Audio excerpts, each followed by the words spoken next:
voice is gone. Sorry, man. Great to fucking be here. I love you guys very much. All right, this is Jimmy Cab's Tape to Broadcast 5150 interview series here in downtown Los Angeles, which is unrecognizable to me nowadays. But that's a whole other subject. 1993.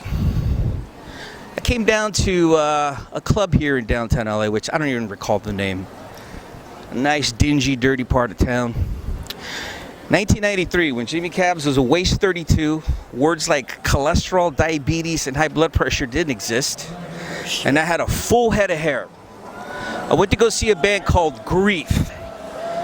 Let me just say this. Ahead of their time, completely misunderstood. By the way, I say this with all due respect. Completely misunderstood. Chastised. Usually, when bands of that nature have these words attached to them, they do not last.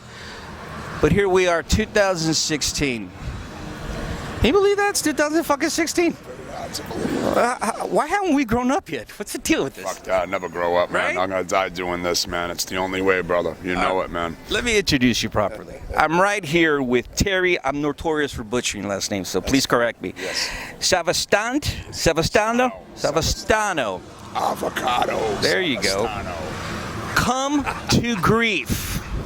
Welcome to Los Angeles. Thank you. It's great to be here, man. I haven't been here. 1993, where was it that you played?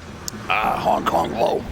The Hong Kong Low. There you go. This guy has a better memory than me. Yep. One of the things that I remember about that show is, at that time, the bands that you were performing with, everyone was shocked by the time you came on stage because you were so ahead of your time.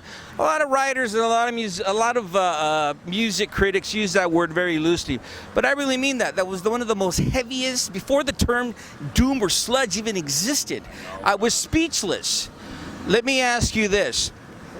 How have you hung all these years being ahead of your time and no one getting what the fuck's going on? Here we are now, and now you're considered an icon. I am a very bitter and angry individual. Are you really? Because of that, but it's come full circle. There's a ton of bands and people that are very sincere about it, and it's in their heart, and they embrace us as much as I guess we should be embraced, you know.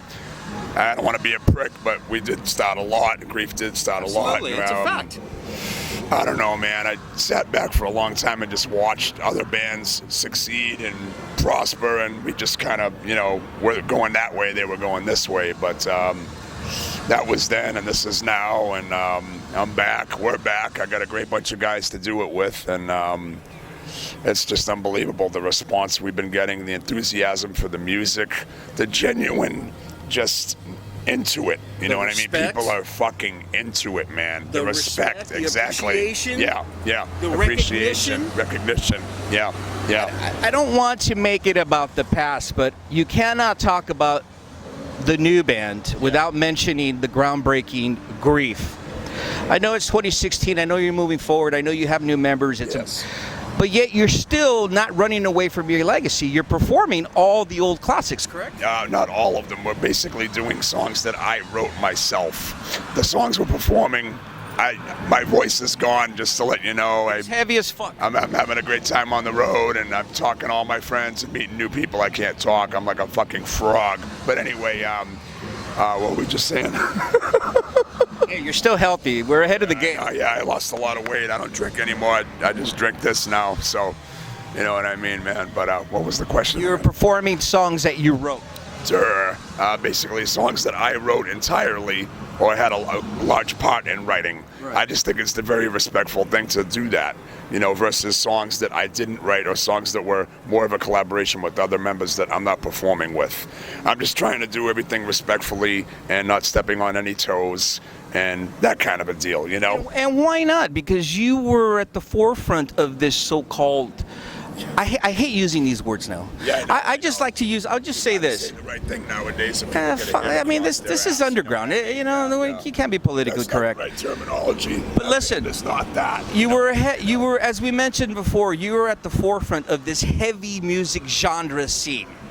Okay. Yeah. So why not write your music now? Especially now that there's an audience that appreciates and gets what you're doing. How did you feel performing that shit back couple decades ago when everyone was looking at you like, what is this? It was pretty much like an alien fucking world, man. Like, you know, who the fuck are these people? What are they doing? Nothing but scorn, nothing but misunderstanding, you know? But there was a small cult following. There sure was. Your tape back There then. sure was, man. There sure was. I mean, I still see people that I saw 20, 30 years ago now. Incredible. They're still into it, you know what I mean? Some people just don't fade away. Hence, you know what I mean? But yeah, no, it was very difficult to pour your heart into something and play it live, travel hundreds of miles. No one knows what the fuck you're doing, has any fucking clue what you're doing. Whereas now, people know every fucking word. I mean, there's young kids that are going out of their fucking minds to us, you know? This whole tour we've been doing is just the most incredible enthusiasm for the music. It's outrageous. This is a basic question, but let me ask you this, because you of all people are in the position where you can answer this sincerely and you deserve it. Do you enjoy seeing these new kids get what you're doing and having this hunger? In a huge, huge way. Right? I can't tell you how awesome I think it is, you know?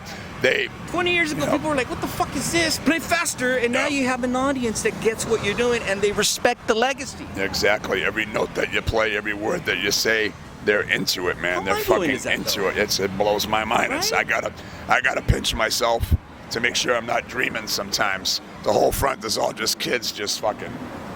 They know every word, man. Full you know? circle, my friend. Yeah, it really is. It's a mind blower. I'm glad that I'm still here to be able to do it, man. Absolutely. You know what I mean? You know, because I went through a really hard time in my life a few years ago, and I almost. We're lucky we're having this conversation. Put it that way, okay?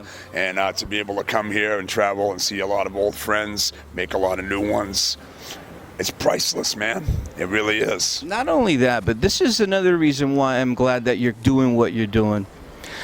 All these kids nowadays, and by the way, don't email me or talk shit. That's just the word I use. All these young adults. Yeah, young adults. They've read about the history. Yeah. Okay. Some of these bands like Sleep, Vitus, they're getting this whole resurgence where they're finally being respected. That, you know, touring the world, what have you. It's awesome.